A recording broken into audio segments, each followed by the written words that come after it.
Welcome to Searching for the Question Live. This is our 11th day together of live streaming as an experiment, but also finding a lot of people who are actually starting to form a community.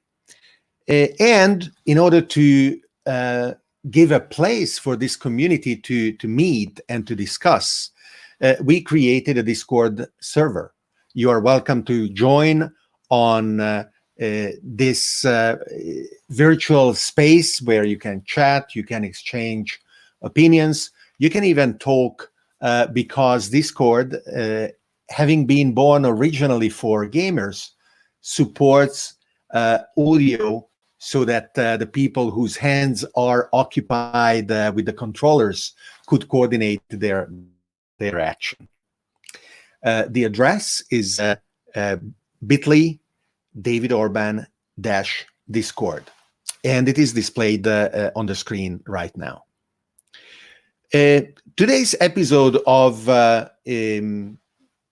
Searching for the Question Live is going to be about a paradigm that I created several years ago, starting from my experience with exponential technologies, because I wanted to ask myself, if we took those for granted, what would be the consequences?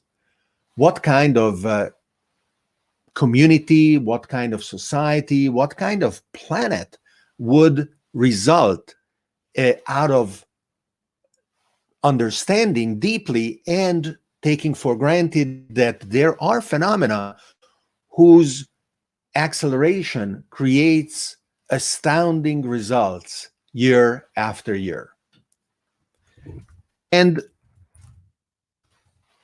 my conclusion was that there would be a fundamental reorganization in our socio-economic organization. There would be a phase change, a phase transformation. And I called the arrival, if not the endpoint, of this network society. So today I want to share a presentation with you, and I, of course, welcome all your questions as usual. I already see something appearing in the comments. Let me take a look there as well. Krishna Das says hi, and hi to you, Krishna Das, and I as well. I want to talk to you about socio-economic evolution based on this framework, and give you, I hope, important examples of why the path that we are going towards is unstoppable and relentless. And it is really for us to nudge and to steer our direction in a manner so that the places where we end up are going to be places that we like.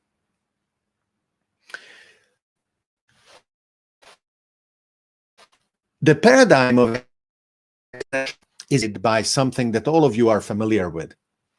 By definition, you wouldn't be seeing this live stream if you were not. Our computers, our smartphones, the nodes of the Internet of Things improve their capacity year after year. Over 50 years ago, Gordon Moore established the progression that took his name, Moore's law.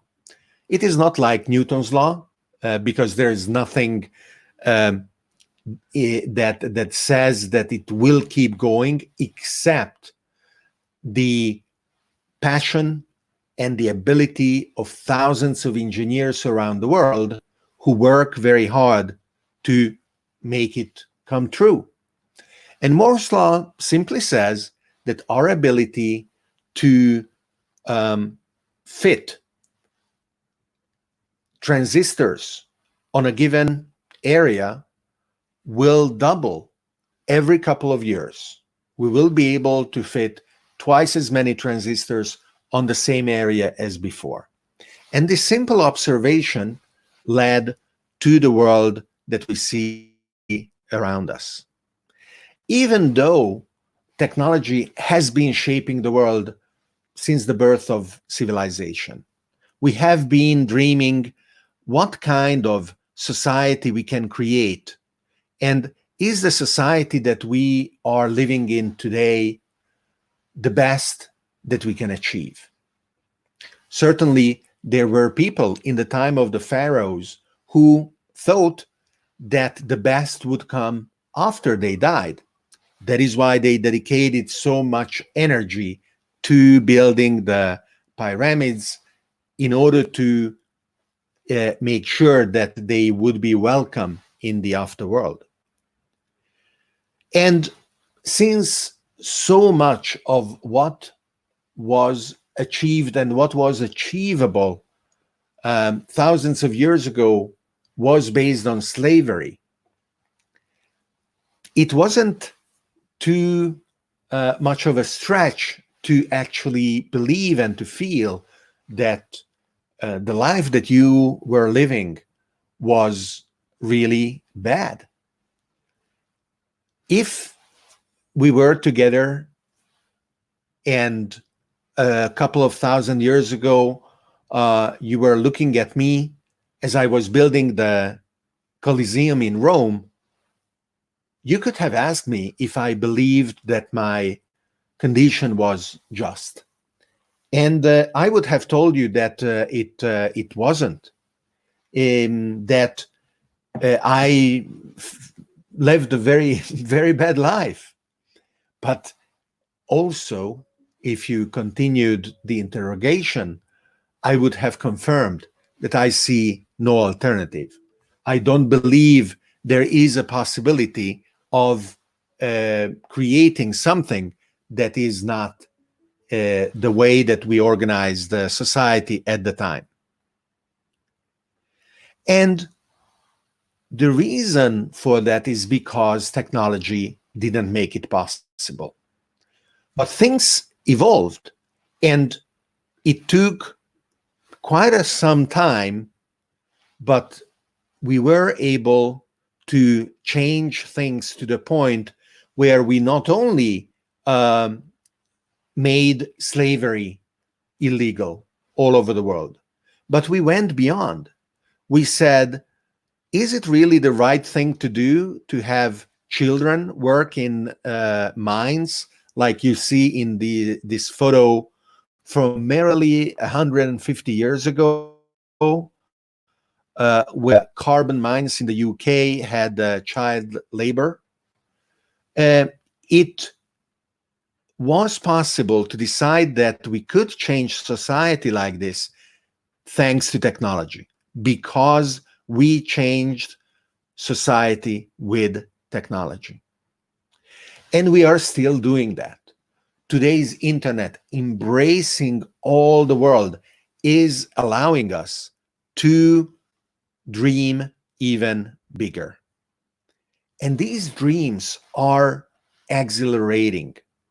We understand that the world is very complex, and as we are trying to see what really works for us, what examples we can inherit from other societies, their best practices, we are evolving our society towards better and better solutions, creating resilient applications of the technologies that must support our dreams.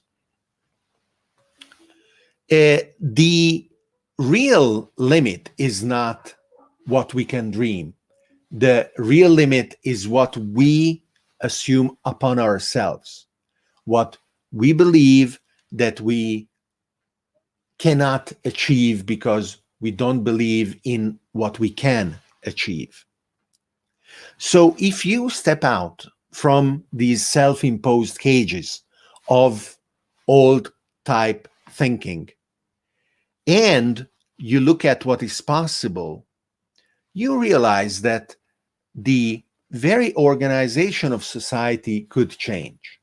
Even though whether you are a pharaoh or the CEO of a large organization, you are the elected head of state of a modern nation state, you feel that it is perfectly right to be on top of a huge hierarchical structure.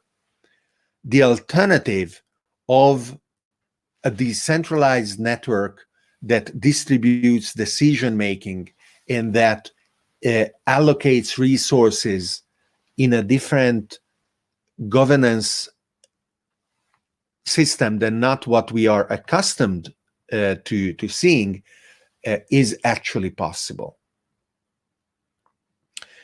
The fundamental thesis of the network society that I formulated many years ago says exactly this. Let me read it out to you. It says that widespread social and economic change only happens once a solid technological foundation evolves to make it sustainable. And then it proceeds to state that there is a new wave of globally distributed and decentralized technologies.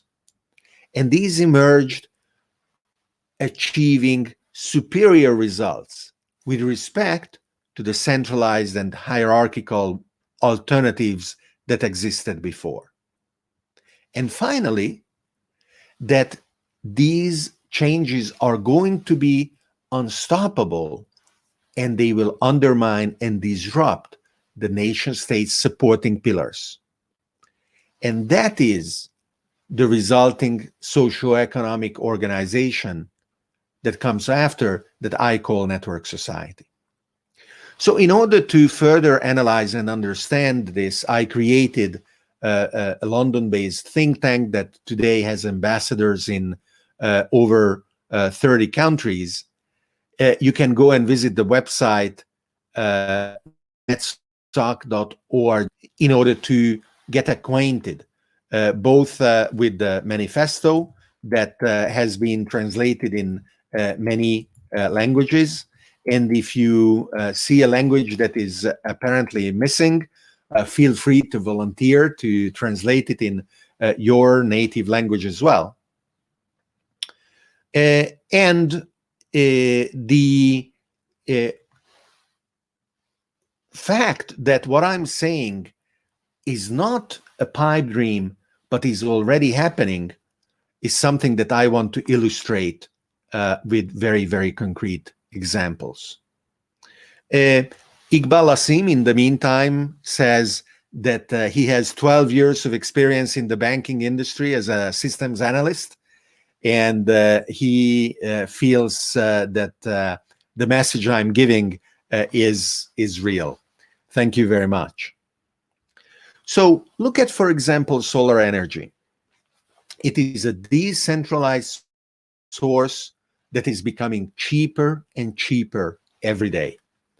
It enables communities, businesses, shopping centers, even entire cities with a large enough installation to be energy independent, and then to associate forming smart grids in order to balance demand and supply very flexibly. Of course, we are now putting together solar energy generation with battery storage, and we are using electric cars in order to include transformation and transportation in the equation. Think about digital manufacturing, the ability to design a product that is realized very soon after, but you don't need to produce 1 million.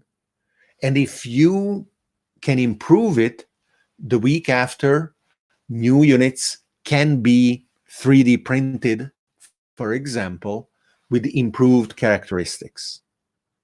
Often this kind of design and this kind of manufacturing is coupled with open source approaches where the designs are shared among people who are able to improve them, both because of their own ingenuity, but also because of the feedback that they receive from the users of those particular products.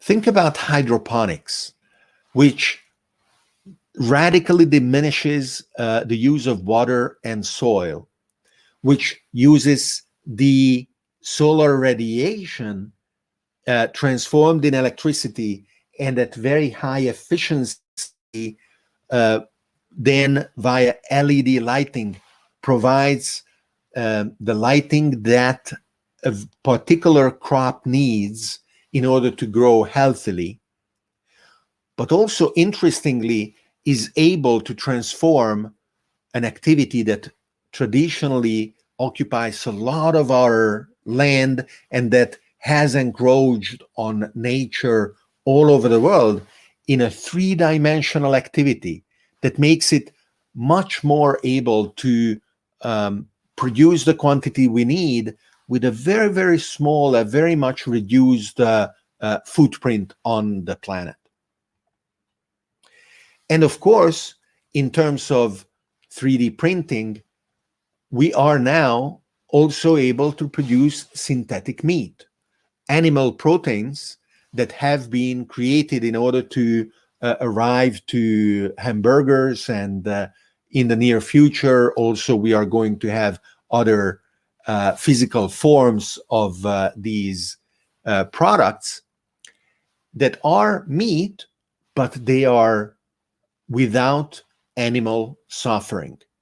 They are grown and reproduced without having had to use the kind of industrial animal husbandry that also creates animal suffering, and it is the cause of a lot of greenhouse gas emissions that cause the climate change we are all aware of. Personalized health, where via variables, via apps, websites, and platforms and communities allowing people who share certain rare conditions to meet, we are able to accelerate our understanding of our own condition and help others improve their own. And we are empowered to use this in order to reach a state of well-being that doesn't keep us in a convenient state of sickness, where whether opioids, whether other kinds of pills that we are prescribed to keep taking lifelong are very strongly influencing our life and how we can live. Many of these opportunities depend on our ability to learn. And really, peer-to-peer learning is what we are doing today.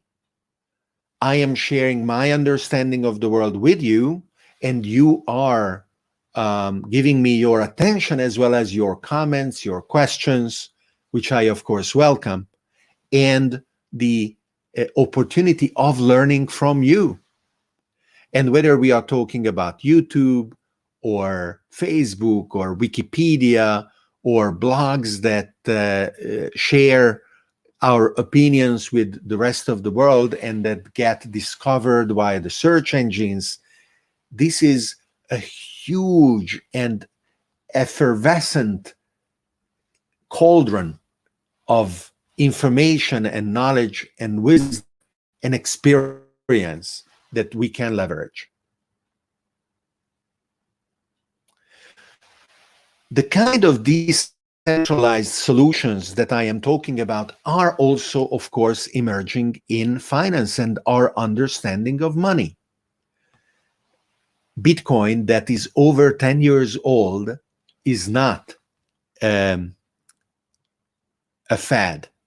It is not something that is going to fade away.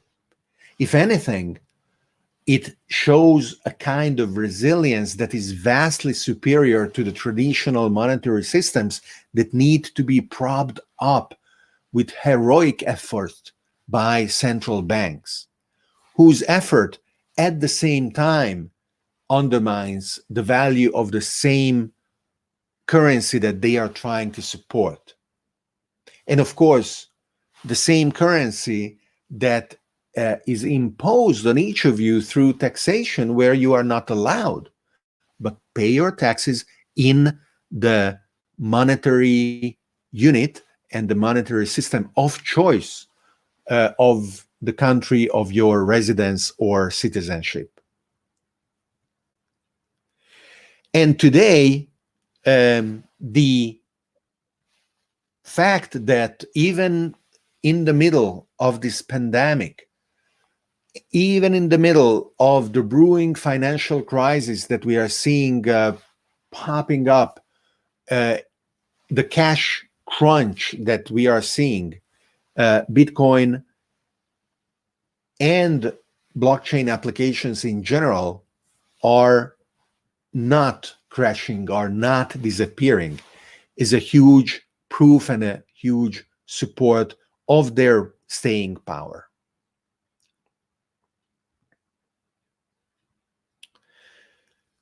We, of course, can also organize our life in an understanding of shared trust, of shared purpose, of shared objectives. A good example of this is Airbnb, where there is no need to impose rules with violence. It is possible to impose rules with community, where the rating system that I will use to give 3, 4, 5 stars to a host, and the same the host will do with me as a guest, is what keeps the system functioning well. And as a matter of fact, it works so much better than any police. Did you ever try to call police to say that somebody stole something in your apartment and you don't know who they were and could they help? Yeah, they will take note and they will do their duty, but the likelihood of them actually knowing who is the culprit and finding the culprit and returning your objects is very close to zero, at least according to my luckily limited experience. But if you are in one of these peer-to-peer security systems, the ability of the system is extremely high of identifying and exposing whoever broke the rules. Now, a different and important challenge is in policymaking and the evolution of governance systems themselves. When Winston Churchill quipped 70 years ago that democracy was the worst kind of government except every other kind, he wasn't joking. He was giving us a challenge. And the challenge was to actually come up with a better system. Are we up to that challenge? Are we able to know that the designs that we are testing are going to perform better than democracy, even under extreme stress, even under conditions that, as we can see sometimes even today, are running the risk of turning democracies into dictatorships? If we are up to that challenge, then certainly there are incredible gains to be made. Because, admittedly, democracy is imperfect and wasteful and hard on those minorities, for example, that lost the vote, whose interests may be taken upon by the majority if they are so graceful, but where the rules of democracy give the majority the power of deciding for the minority as well. So as I gave you all these examples, one after the other, exactly because they belong to different industries that are independent from each other, and the technologies that these industries employ are going and pointing in the same direction, you can realize and agree with me that this transformation is unstoppable. What we need is a toolbox to not only live, but actually thrive in the forthcoming network society. Because the new organizations that are going to be able to leverage these technologies, both businesses as well as communities, are going to greatly empower and emancipate their members. They are going to be able, through hands-on understanding of the technologies, shared learning among everybody, they are going to be able to give dignity to their members, to their participants, to support communities that are going to exploit the technologies rather than being exploited by the technologies. And the fact that this is already happening is, I think, well illustrated by the bureaucracies whose mandate is to protect through the various regulations the status quo, are not only greatly resistant to these changes, but actually they are in a state of panic. They are a little bit like your immune system. When you are allergic to nuts and you dare to eat one, your immune system will say, "Are you crazy? Are you trying to eat a nut? I'd rather kill you. I don't care." And that is what is happening with the technologies that are having an impact on the interests of the incumbents that the bureaucracies are sometimes unwittingly, sometimes corruptedly protecting. The state of Hawaii was the laughingstock of the world of renewable energy when a few years ago, exactly because of how successful renewable energy has been, and there was a law that required all the photovoltaic installations to be connected to the national grid, the utility said that they couldn't take any more power. And the solution adopted was a freeze on renewable energy installations. No more renewable energy allowed. Only after a year, they realized that this was crazy and they changed the law and they allowed photovoltaic installations that would not be connected to the grid. Or another example, the personal genetic testing that would tell you silly things about your ancestry or curiosities around the probability of your hair color being black or blonde, or the slant of your eye or your earlobes and other things, in reality is able to predict in a rather probabilistic manner whether you are exposed to certain illnesses that have a strong genetic basis or not. However, a little bit like the Catholic Church and the Pope in Rome, when Martin Luther dared to translate the Bible of the Christian faith into German from Latin, that made it so that anybody could read the Bible and not only the priests. And Rome started to go to war with those who became the Protestants. And there were hundreds of years of war until they agreed to disagree. And the Bible is now translated in many, many languages, and anybody can read it.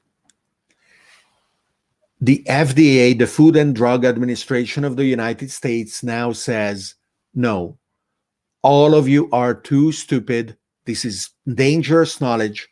You shouldn't be allowed. And I am not allowing you to read the sacred text, not of the Bible, of your genetic information. Only the priesthood of physicians and doctors should be allowed to interpret it for you, exactly because you are not good enough, you are not smart enough, you shouldn't be allowed, you cannot bear the responsibility.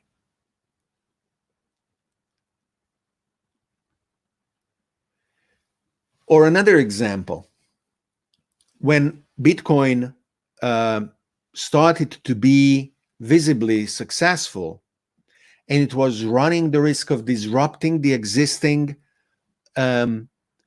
financial system, New York, which is admittedly one of the world capitals of finance, had the opportunity of embracing blockchain and to create legislation that would be welcoming to Bitcoin and blockchain startups. And it took them 2 years, and they created this framework of regulations nicknamed the Bit License. And it is a huge piece of work, very, very expensive to comply with. So expensive that it has been estimated that today in New York is cheaper to start a new bank than not to start a startup that wants to create real innovation in Bitcoin and blockchain the way that it was originally envisioned. So basically, New York is saying, yeah, we were the leaders and it was fun and it lasted 100 years. Now we want to give up. Bye-bye financial leadership. We want to pass the baton to Singapore, to Hong Kong, to whatever place wants to take it in our place.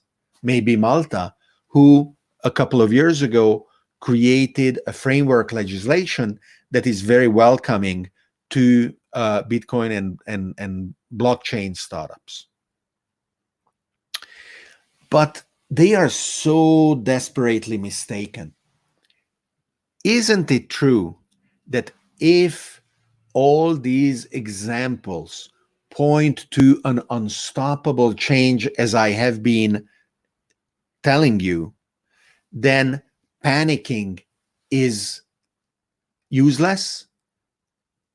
You cannot stop it. Why the panic?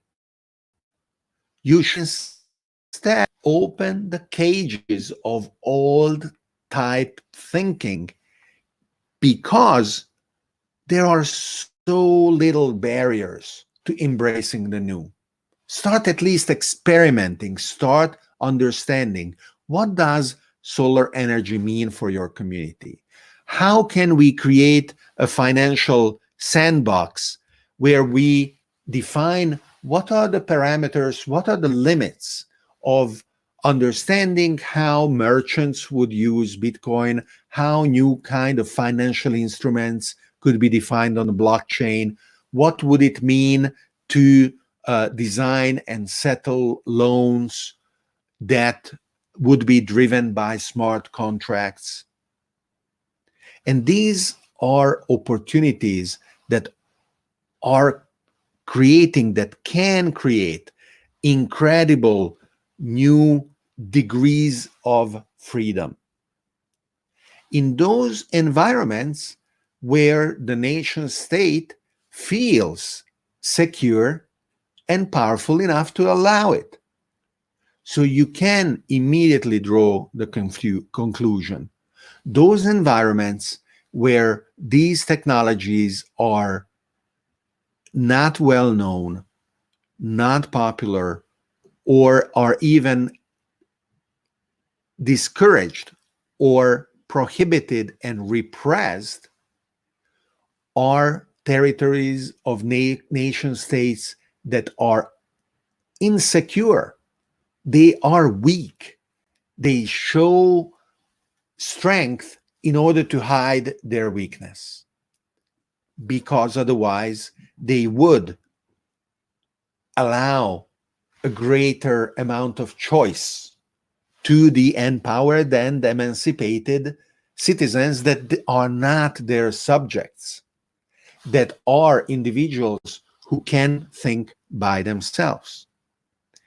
And those environments create unbounded opportunities where we can conquer space, we can defeat a pandemic, where we can live together in peace, and we were able to really connect with each other.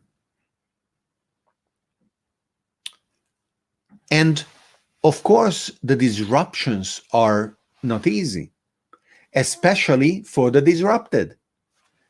We have Emiliano saying that Apple was able to kill its most important and successful product by launching the next wave.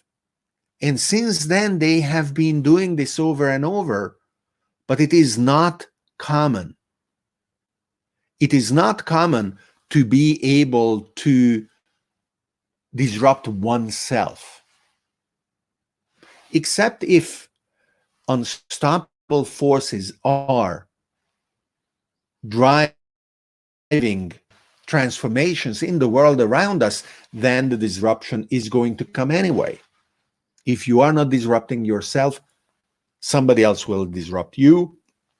And that is true not only for individuals or for businesses, it is true for countries as well.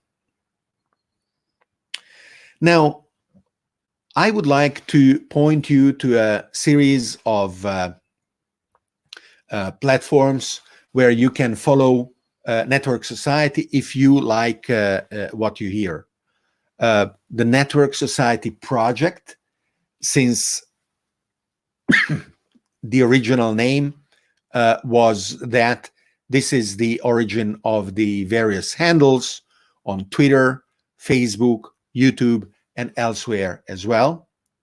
And as I was mentioning a few moments ago, you can find Network Society on netsoc.org, where you can also read the Network Society Manifesto and the fundamental thesis of Network Society, both of which I wrote a few years ago. In the episodes that will follow of Searching for the Question Live, we will go back to this in order to get deeper in each of the pillars that were mentioned.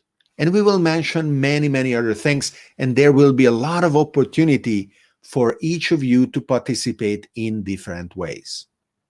I want to invite you, if you follow and you like Searching for the Question, to join my Discord server in order to talk about these themes in a community that is forming.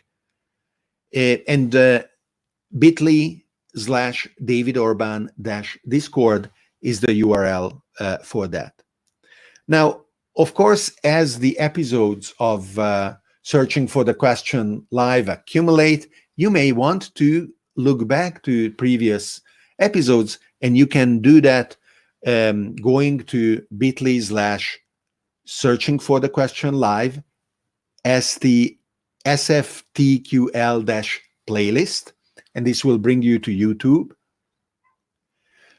And you are also welcome to sign up to my newsletter, bit.ly/David Orban-newsletter-sign up, so that I can inform you via email of the things that are happening in our world.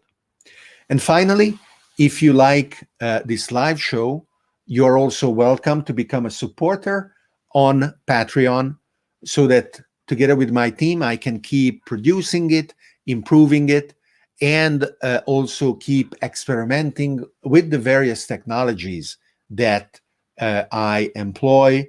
And as I learn together with you, what are the best practices with which we can share technologies, share practices, but most of all, share our own learning. Teach it, share it, make mistakes, and improve it. So thank you very much.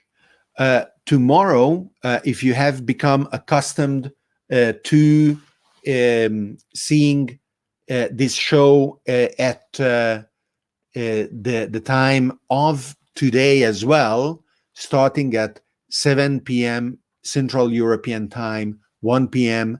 New York time, and 10 a.m. California time, tomorrow is going to be an exception, because I really wanted to accommodate the request of a dear and a wonderful guest, Howard Bloom, who is going to be with us to talk about his incredible journey as a person. The episode is already scheduled. So whether you are looking at us right now on Facebook, on YouTube, on Twitter, or on Twitch, you will be able to see the scheduling for tomorrow's episode that, I repeat, will start not at the time we are accustomed to, but will start 3 hours later. So I hope to see you there, and I am looking forward to continue this journey with you.